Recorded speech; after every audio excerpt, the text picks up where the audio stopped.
Bismillah, alhamdulillah, wa salatu wa salam ala rasulillah wa ala alihi wa sahbihi man wala. So we had started discussing verse number 34 in Surah Al-Baqarah, chapter number 2.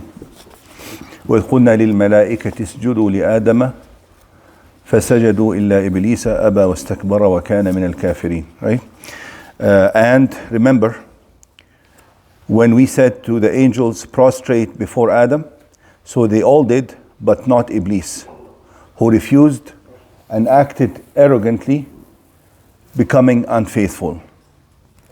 The word and, the waw, and, this shows that this verse is related to something prior, and we have to pay attention to that, waw, because it comes frequently in the Quran. You see the verse starting with waw, and. So you have to know that, or fa, sometimes fa, then you have to then try to search what it relates to before that.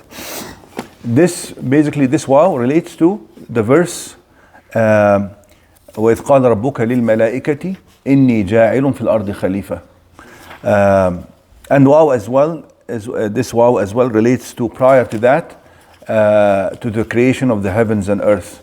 هو الذي خلق لكم ما في الأرض جميعا ثم استوى إلى السماء فسواهن سبع سماوات وهو بكل شيء عليم وإذ قلنا للملائكة اسجدوا لآدم. So this waw, this first waw, talking about placing Adam, mankind, as the vicegerent and ruler over this earth, relates to creation of the heavens and earth, and it does relate to that. It shows that the major event for which the heavens and the earth were created was to choose this creation of Adam, this creation that has the free will and the knowledge and the cognitive abilities, so as to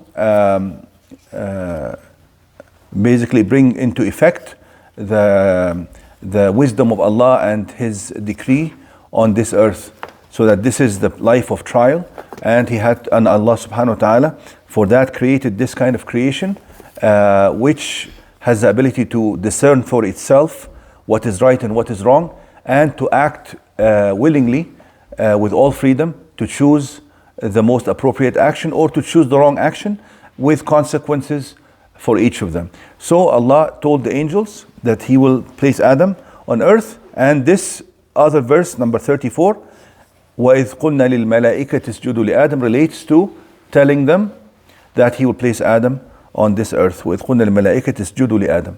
Allah commanded the angels to prostrate before Adam, after proving to them that he has a special feature that they were not given. A special feature, of course, of the free will. This is one of them. And they did not really understand the wisdom behind allowing him to do whatever he chooses. Adam, I mean. They felt that this can entail good or evil, so they did not understand that part. And also the privilege and the advantage of being able to discover for himself and know the names and features and specifications of all creation that Allah placed in this universe. Even the stars, people have named the very distant stars that are hundreds of and thousands of light years away. After that, after showing Adam's distinction in these kind of features, Allah commanded the angels to prostrate before Adam. And with قُلْنَا الْمَلَائِكَةِ اسْجُدُوا لِآدَمَ. And we said this is a real prostration. This is a real prostration because some people would explain prostration, sujood, as obedience. Some people may explain it like that. وَلِلَّهِ يَسْجُدُ مَا فِي السَّمَاوَاتِ وَمَا فِي الْأَرْضِ مِنْ دَابَّةٍ وَالْمَلَائِكَةِ. So sujood could mean obedience, but here it is definitely prostration. Just like Allah said to commands the people, لا تسجدوا للشمس ولا للقمر. Do not prostrate to the sun or the moon. Same kind of wording, the lamb. اسجدوا لآدم. لا تسجدوا للشمس. So it's a real prostration. And we explained that prostration, we know it was lawful in previous nations as a sign of honoring someone. And there's an example in the Quran that shows that. Can somebody give me an example in the Quran of a human being prostrating before another human being as an honor to that other human being? It's mentioned in the Quran. Give me an example. Should I make it a bit easier? In Surah Yusuf. وخروا له سجدا ورفع أبويه على العرش وخروا له سجدا. He raised them to his throne, and they knew his honor and status and privilege. خروا له سجدا. They fell, actually. So you cannot say they just went like this. No. خر means they fell. To fall, actually, almost like to fall on the face. وخروا له سجدا. So it was allowed before. This is one thing. And then the other thing is the laws that apply to the angels are not the same laws that apply to mankind. The laws that apply to this nation are not the same as the laws that applied to previous nations. It was allowed in previous nations to make sujood as a sign of honoring someone, but not in this final Sharia. Not in this final Sharia. As I mentioned before, that even the commandments of Allah took into consideration the stage humanity was in. At every stage, even now, children, even in school, they're learning things that maybe we learned in university. I see my children in middle school and high school learning things that I only studied in university. So people develop in all aspects, even in worldly knowledge they develop. And also in religious knowledge, this final Sharia is the most comprehensive, the most complete, the most perfect. اليوم أكملت لكم دينكم وأتممت عليكم نعمتي ورضيت لكم الإسلام. This final version of Islam, it's the final version because all this is Islam. All previous laws given to humanity are also Islam because it entails submission to what Allah tells us, right? So they listen to Allah, they obeyed, that's Islam. And whatever He told them then, now He tells us something else. And even during the life of the Prophet, Allah can tell people to do things initially and then, or allow them to do things and then prohibit them later. Many, many examples, right? A good example is, in Salah, in prayer, they used to pray, but they could also, and if something important, you can ask the person standing next to you in Salah. Are you going to the gym after Salah?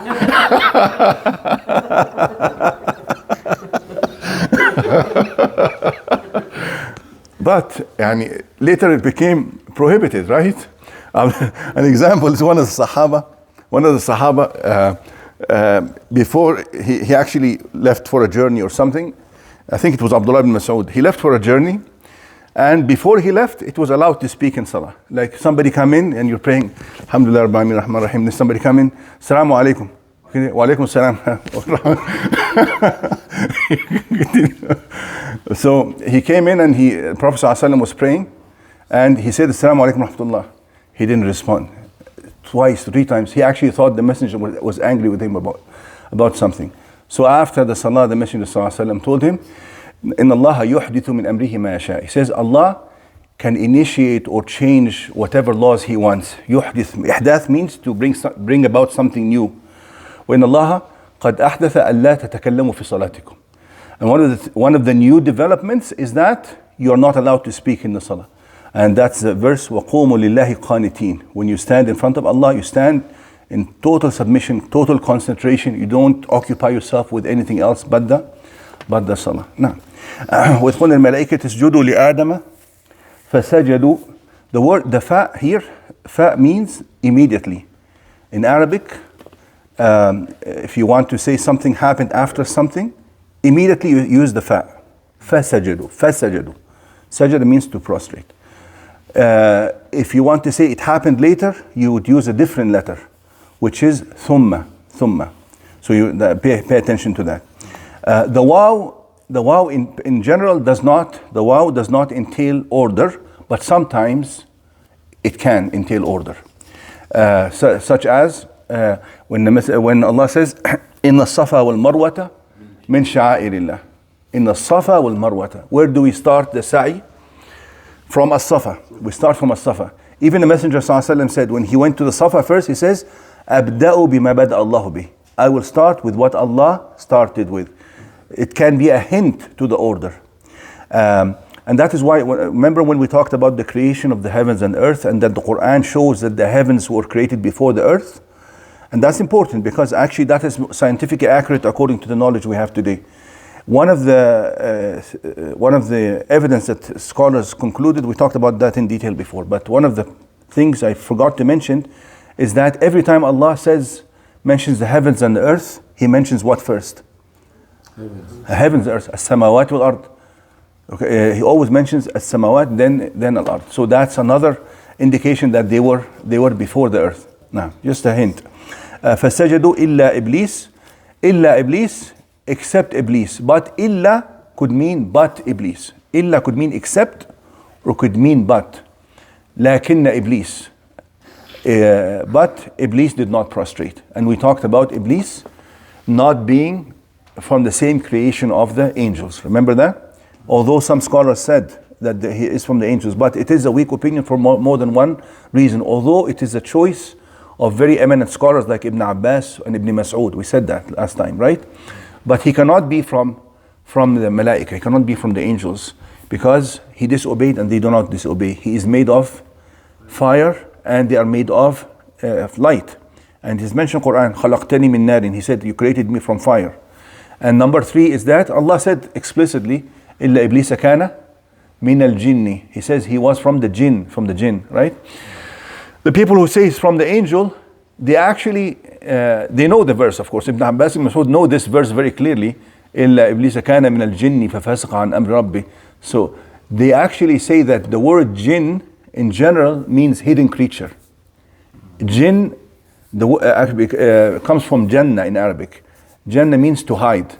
We say, and that's why, for instance, we say Jannah, the gardens, because they are surrounded by trees, and those trees hide what's behind them. You're secluded when you have trees. When you live in a Jannah, you're secluded. So also the shield the warrior uses is called Junnah. Don't you read the hadith, as-sawmu Junnah? As-siyam, fasting is Junnah. You ever heard this hadith before? As-sawmu Junnah. Siyam, fasting, is like a shield. How is it a shield, you know? As-sawmu Junnah. How is it a shield? Against misconduct. Exactly, for misconduct. And also maybe from fire, right? And misconduct leads to fire too, so it could be from both. As-sawmu Junnah. كَجُنَّةِ أَحَدِكُمْ مِنَ الْقِتَالِ. The hadith says that very clearly. The siyam, fasting, is a shield just like the shield you use in the battle. Because when the person fasts, he is closer to Allah. He has less desire to sin. If he's fasting the appropriate fasting, of course, with the good intention, it will cleanse the soul now. So they said, they know that the jinn means hidden creature, and they say that it can refer to angels. And there's a verse in the Quran in which the word jinn could actually strongly refer to angels, such as وَجَعَلُوا بَيْنَهُ وَبَيْنَ الْجِنَّةِ نَسَبًا وَلَقَدْ عَلِمَتِ الْجِنَّةُ أَنَّهُ إِنَّهُمْ لَمُحْضَرُونَ. Here some scholars said al-jinnah here is angels, because they nasaba means relationship, because some of the polytheists of Arabia, they thought the angels were the daughters of Allah. They thought Allah had daughters, and those daughters were the angels. But anyhow, we know that he was not from he's not an angel. He is from the jinn. But why was he amongst them? That's the important question. Why did the command that was directed for the angels apply to him? And why was he even there? We talked about this last time. Munir? Remember?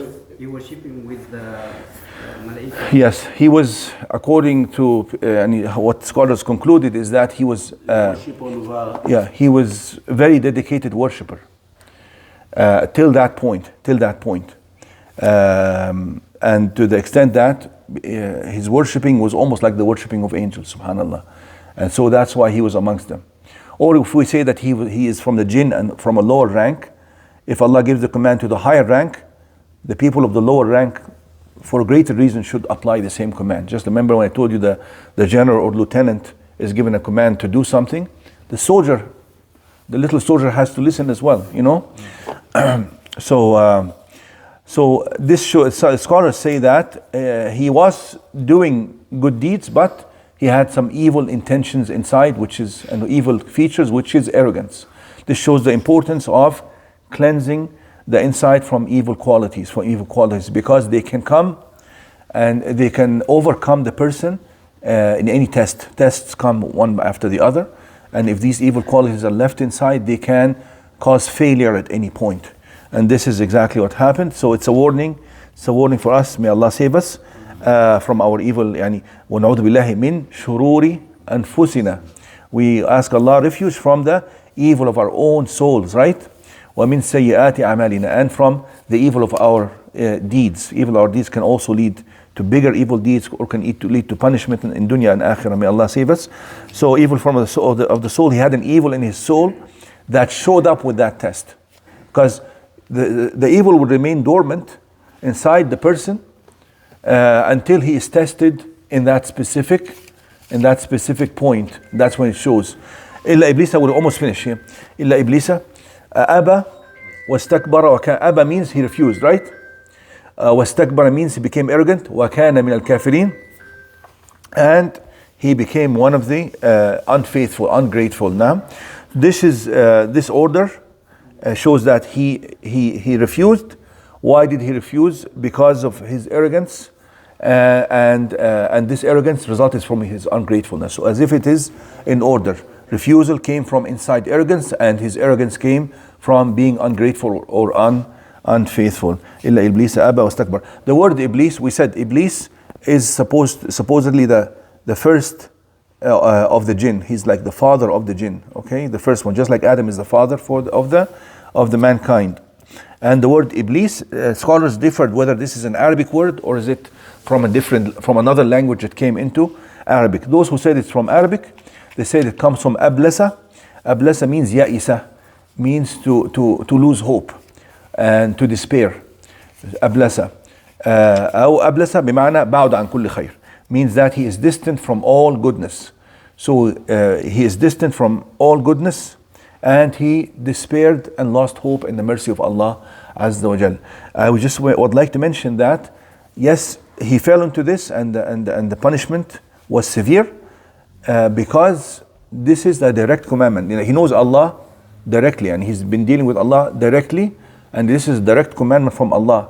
It is very daring and very ungrateful to reject and rebel when you're facing Allah and He's talking to you. This is different from somebody who is receiving commandment from Allah through a messenger, through ages, through books.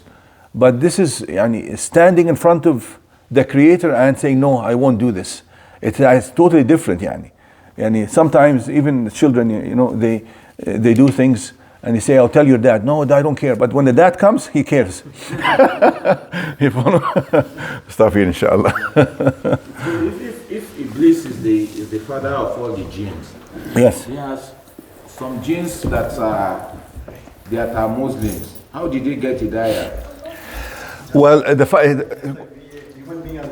exactly. Exact features. Yeah, naam. Exactly. The father of Ibrahim was a non-Muslim. Like he used to build the idols, right? No. But not only his son was a prophet. So a descendant doesn't have to. This is one of the explanations of يُخْرِجُ الْحَيَّ مِنَ الْمَيِّتِ وَيُخْرِجُ الْمَيِّتِ. One of the explanations is that he brings out a believer from a disbeliever, and disbeliever out of a believer. Now. Yeah, of course he has. Yeah, no, exactly.